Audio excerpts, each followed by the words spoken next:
Okay guys, today's topic, August 9th, how is your claim being handled?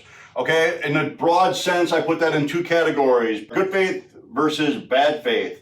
Examples of good faith, it's a company adjuster or independent adjuster that has ethical standards. They are there to write an estimate and be open-minded and fair. It is what it is type of situation. Okay, more times than not, unfortunately, we're seeing bad faith actors. Here's how a bad faith actor acts. They'll come in the form of a third party that the insurance carrier hires, which will be an engineer or what's called an outside adjuster. There's different terms from that, but I'm going to call them an outside adjuster today.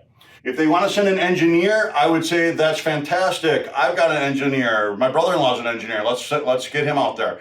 And miraculously, they won't be willing to do that. The reason is that an engineer that they hire knows what time it is. And what time it is not to find any damage or to interpret the policy so strict that there's no coverage. Okay? The other form is an outside adjuster. These guys are here to help out. Okay, a lot of times they're ex-military people or younger guys that walk up with big, huge bravado and won't talk to you. That's a giant red flag that you got one of these gentlemen. Okay, if they won't talk to you regarding the findings, that's a big, big problem. I can't meet with these people anymore because I just can't control myself. When someone tells me up is down, it just isn't going to work. So I generally opt out of these meetings. I would suggest that you don't let one of these people on your property. I know that's hard to do, but you're not going to like the findings when one of these guys comes out. Now, these poor guys, they don't even understand what they're doing. And what do I mean by that? Well, they're handling claims completely inconsistent. Okay, they're looking at the policy to see what the carrier is, right? A bunch of carriers hire these guys. Okay, so if it's one carrier, they may be like, oh, they'll allow us to buy this roof. And if it's another carrier, they'll say, oh, no, that company won't let us buy anything. So they're buying roofs based on that. Well, that's totally unethical, right? You're not handling claims consistently.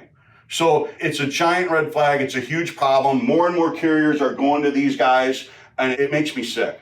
So if you get a guy that won't talk to you and sends his findings without talking to you to an inside adjuster, to have an inside adjuster call you or write you a letter that you're being denied, it makes me very upset. So watch out for these guys. Unfortunately, there's not a lot you can do. The fix was in, right? The fix was in before these people came out. So the chances of overcoming this are very, very hard, unfortunately.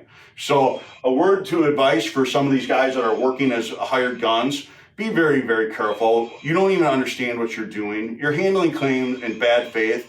And when your lies get exposed in a deposition, you're not going to be happy. And when these carriers don't pay for your legal representation, you're going to be even less happy. So this is a big, big, big, big problem in the industry. And I don't know how it's going to shake out, but it's coming to a head here sooner or later. Thanks.